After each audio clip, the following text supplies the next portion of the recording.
So, Slash, why not just reform the Snake Pit? That's a good question. Well, you know, the thing about Snake Pit was, it was, even though it was sort of my project, it was a band. And there was two incarnations of it, and I treated both of them as a group, sort of the same as, say, Guns N' Roses was, where everybody was equal and so on and so forth. Where when I did my last record, it was more of a personal project that was more akin to a solo record. And I didn't want to, I mean, I hired a bass player that I knew, and I hired a drummer who I thought was great, and all the singers and all that was a whole adventure into itself. But it was really just a very different kind of endeavor than Snake Pit was. So it never even crossed my mind to call it Snake Pit. So your solo album includes Lemmy, Fergie, Alice Cooper, Kid Rock, Chris Cornell, Nicole Scherzinger, Ozzy, and that's not even the complete list. Is there anyone you haven't worked with yet that you'd like to? Well, see, that's the thing. A lot of people ask me about, you know, like if it was a wish list of singers or something, and I don't look at it like that. I've never been one to collaborate with people along sort of the lines of a wish list. When it came to working on my album, I wrote music, just sort of you know, different sort of song ideas and this and that, and I would just think in my head who would sound good out of all the sort of great singers I've ever heard, who would sound good on this particular piece of music. And that's really what dictated the choice of singers. So it really isn't a matter of who's left or who else would I like to get. It was really inspired by how that music, what voice would fit with that music.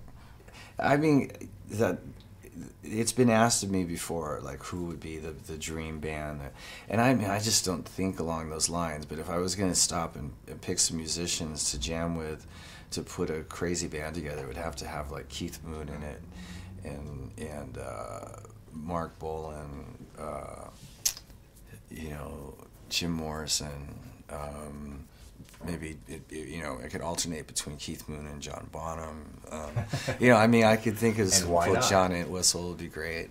So that list could go on for days. But I don't tend to dwell on fantasy stuff. I'm very much a realist and very much in the present. So one person I intentionally left off that list was Miles Kennedy, who's become a bigger part of your world recently, and I'm just wondering how that relationship developed. Miles Kennedy, that's a pretty interesting story. When Velvet Revolver was first looking for a singer before Scott Weiland came into the picture, Matt Sorum had mentioned this guy Miles Kennedy, and so we sent him a demo. I didn't know who he was, and he sent him a demo. And I guess from what Miles' account of it is, he got the demo, he liked the music, but he just felt sort of got cold feet and never submitted the demo with his vocal on it. So fast forward however many years, and we're looking for a singer again, and Matt Sorum brings Miles Kennedy up again, and this time Miles is in a band called Alter Bridge, and doesn't want to leave his band, so I don't think we ever sent him the demo. He flat out said, you know, I can't leave my group, and so on. And I just, you know, I'm just like, it stuck in my head, this Miles Kennedy fellow who I've never met and I've never heard, but everybody keeps talking about him. And then he had been called into Led Zeppelin to do the Zeppelin tour, and I heard about that. I thought, well, this guy must be good, you know. And so I looked him up online, and I saw Alter Bridge, and you know, and he's just sort of meek little singer guy playing guitar and with a great voice. And so I sort of left it at that. I respected the idea that he was loyal enough to his group that he wouldn't just jump ship and join Velvet Revolver. Anyway, so fast forward, and I'm making the solo record, and I've done pretty much all the material's finished and all the vocals are done, and I have 2 songs that have been staring at me during the whole process of making the record that I couldn't figure out who should sing. Like, I couldn't think of the voice that would fit these songs. None of the, you know, to go back to what you were saying before, you know, it's not a wish list of singers, it's who fits the material. So at this point I thought, well, you know, there's that Miles Kennedy guy. just sort of a shot in the dark, I'll call him up and I send him one of these pieces of music. And remember, we had never met. I outside of you two, I don't know what he looks like or what his personality is like. And I sent him the song, and about a week later, he sends it back. And I listened to it, and it's fucking fantastic. And it's this song called Starlight. And so I flew him into Los Angeles, and we met, and he's a really unassuming, really well-mannered character, and he did this amazing vocal, and so we hit it off really well. And then he went back to Spokane, and I went in the studio and started mastering the record, and I still had that one song left that still didn't have a vocal on it. So while we were mastering the record, I just got this wild hair and called him up and said, "Hey, I've got one more song," and I sent it to him, and he put a vocal on it, and I sort of squeezed it into the mastering. And so all this time I've been thinking, how am I going to do this tour? As far as I'm concerned, making a record without touring on it is inconceivable. So I'd been thinking about different singers who could do all the different types of songs that are on the record and also do a lot of my back catalog and whatnot. And it occurred to me that Miles was probably one of the best voices I'd heard in a long time. So I just took a chance, knowing that he's an Alter Bridge, but asked him if he would be interested in doing the tour. And he was on a break for Alter Bridge, and so he said yes. And I hired Todd Kearns and Brent Fitz and Bobby Schneck as sort of the backline, and he came in for a week of rehearsal and learned all the material, and we've been on tour ever since. So I've really developed a chemistry with him, and we've started working on the next record, which he's going to sing the entire record, and it's coming out fantastic. So that's the story about Miles Kennedy. What's it like with him singing? I mean, I'm going to ask him about this as well, but you've got some really diverse singers on this album. I mean, Lemmy is quite different from Ozzy, and obviously the girls as well. It's like, I don't know. I mean, is he going to sing "Beautiful Dangerous"? We do perform "Beautiful Dangerous," and we do a male version of it, but he sings it fantastic. It's weird. It was a 1 in a million shot. I don't think I know any singers who could sing the diversity of material that he sings. I mean, so I feel it was like sort of a blessing that he and I hooked up when we did. Can you tell me a bit about what Miles Kennedy is like off stage? He's just, originally he's a guitar player, and he started singing because, as musicians often do, it's hard to find singers. So he started singing, and it turned out that he was pretty good at it. So in Alter Bridge, he still plays guitar. In my band, it's the first time he's ever fronted a band without a guitar to hide behind. But originally, he's a guitar player, and guitar players tend to have very different personalities than, say, lead singers. It just by nature. And so he has more of a guitar player's personality. So he's very quiet and like I said before, very mild mannered and very cool to hang out with. Very unassuming. Yeah, no hijinks, off stage. No, he's as laid back, if not more so, than I am. So we get along great. Yeah. Which songs are your favorite to either listen to or to play live? Well, like any record I've ever done, I never actually sit down and listen to it after having made it. If it comes on the radio is one thing, but I never just consciously say, I'm going to listen to my record. Actually, I hate it if somebody does put it on and I happen to be in the same room. When you make a record, you put your all into every single song. And I mean, the only reason a song should make it on a record is if it's something that you really feel that you want to express. And so every song has got its own individual sort of significance. So I can't say there's like a favorite song on the record, really. Okay, they're like babies. Yeah, I know. It's sort of a cliche, but they are like sort of children. You tend to start to pick favorites later,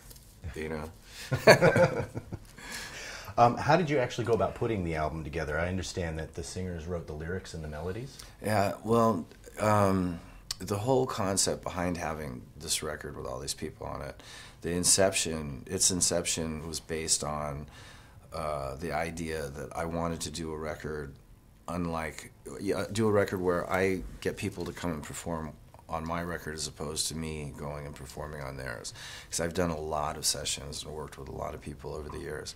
And there's a certain kind of magic that happens when you work with somebody that you really admire, who's really talented, and you get to play on their album. And then the session's over and off they go and off you go, and it's a sort of disconnect that happens.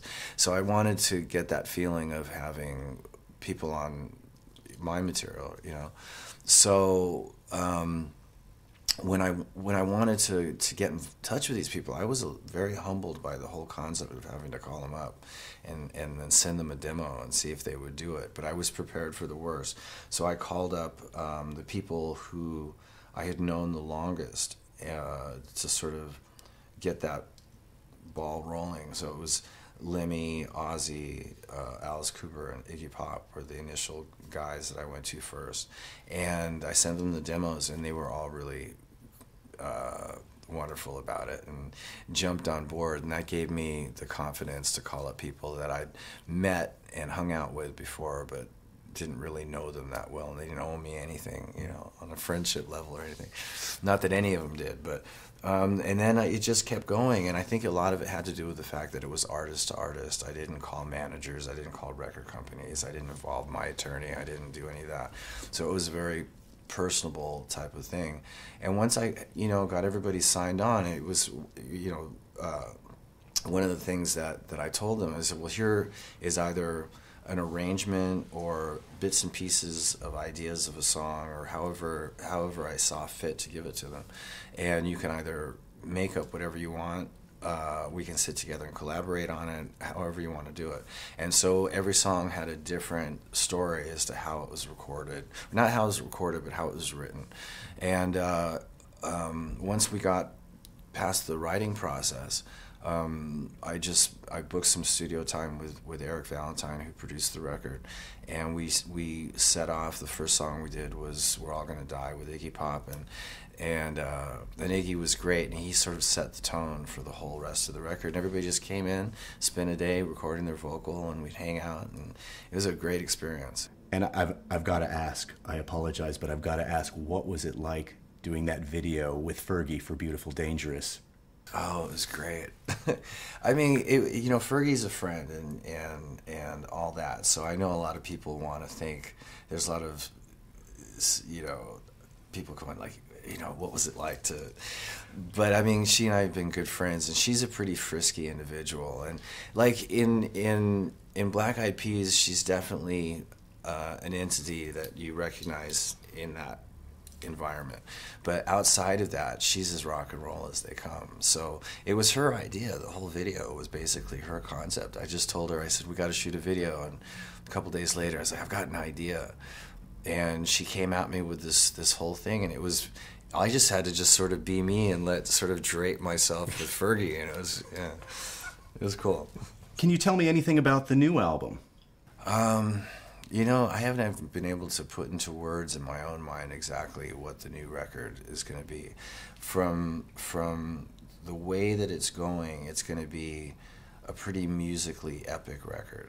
I think it's probably over and above what I did on the last record, the most freedom that I've had to make a record so far, and I'm really doing a lot of things that I just haven't really done before. But it's a very rockin' record, you know. So it's not like I'm not going into the avant-garde jazz world or any kind of fusion exploration. But it's definitely you know, getting a chance to just sort of write things as I want them, and then Miles is writing his part to it, and it's. And he's a very thoughtful lyricist, so there's a lot going on his end. And we're just now starting to really put the music together with the band, and it's going to be really cool. So that's as much as I can tell you at this point. Do you have a name for it yet? No, we haven't gotten to the name part yet. It's the idea of the title and also the album cover, because I'm always part of that process, is all in the stewing process. And are there any new songs in the set list that you've got planned for Stoke? No, we have a couple of them that we played at Soundcheck, and it's way too premature right now because of the whole YouTube thing to start putting out new material. So unfortunately, we decided not to do anything yet. So about Stoke, I mean, you didn't live there for very long, but this gig is being viewed as a homecoming gig, certainly by the people of Stoke and even Great Britain on the whole. What memories do you have of Stoke? Well, I spent enough time there to get a really good memory of a lot of different things from there. I mean, I went to school there. I had obviously all family over there, and I just had really great memories of sort of growing up there. And it's during that crucial time when you're the most easily influenced, when you digest the most information when you're like around 4, 5, and 6 years old, So they're very crisp in my mind. And, my grandfather and my grandmother and my uncles and aunts and all that were all wonderful to me. And, it's such a sort of quaint little, from my memory of it, small sort of almost village type town, in Blurton, right? It was just a very small area. It was very cozy and very personable, and everybody knew each other, and really pretty to me, So I have really positive memories of Stoke. Yeah. In the interim, since you moved, have you been back to Stoke? No, that's the thing. One of the interesting sidebars to going to play Stoke is that for years I've been trying to get a gig there, and promoters and stuff just blew me off, and it made it sound like there was nowhere to play there. It was just such a small town that there was no venues, and so it's probably come up half a dozen times over the last 20 years that let's do a gig in Stoke, right? And nobody was interested. So now that I'm doing this sort of solo thing, I've been able to, one of the things I said is I want to play places that I've not played. If there's an audience there, I want to go play there. And Stoke came up, and I was like, I definitely want to. And this place where Victoria Hall's been there forever, So I'm really looking forward to it. But yeah, it's definitely been one of those things where it's been on my mind for years. Are you expecting many family and friends at this gig?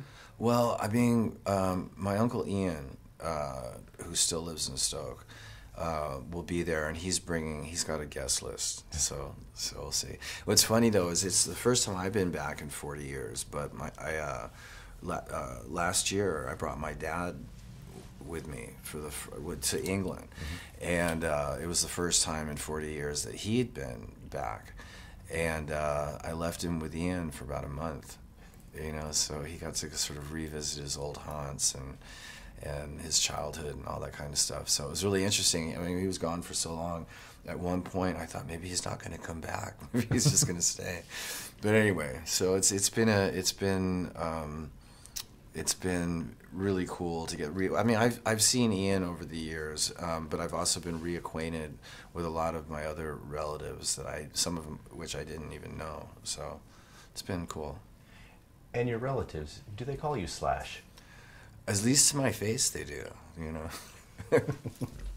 What was it like? Do you have any recollection of moving? I mean, moving as a young child from your childhood home to any place really can be quite traumatic. I remember everything, about it. I even remember the airport. I remember the flight, going to Los Angeles. I remember the first night in L.A. I remember I was actually stayed at my grandmother's house in Los Angeles the first night, and there was an earthquake, and we were watching King Kong. So I remember being stood in the corner that night for being bad, and then we ended up living in Laurel Canyon, and my dad, being a graphic artist, ended up working for David Geffen, doing one of the main reasons my dad moved to Los Angeles in the first place is one, because my mom's from there, but also because that's where the music business was really happening at that point. And so my mom and dad both were very creative individuals in the music scene. And so we moved into Laurel Canyon, which is where the whole sort of Crosby, Stills and Nash, Joni Mitchell, the Eagles, Jim Morrison, that whole explosion was going on there. And as much as I regretted at the time leaving home, it's really good that I did, because there was such an amazing creative thing happening in the hills over in LA, and it probably had a lot to do with the musical influence that I have now, you know. Well, I mean, I am a lifer as a musician, so that'll always be a major part, probably the main motivation for me. You know, that will always be there. But I mean, if I, you know, when I first as a kid, all the way up until I picked up the guitar, and even then I still do, is I was always an illustrator, and I was always into art. So that's something that I still do, and I'm very involved with. But I don't really have any plans for slowing down or relaxing. And there's other things that I get myself involved with. I just started a horror movie production company, and so we're knee deep in the first production for that company, you know, for Slasher Films. And I've got 4 movies in development right now. So that's sort of like a side thing for me that I'm very passionate about.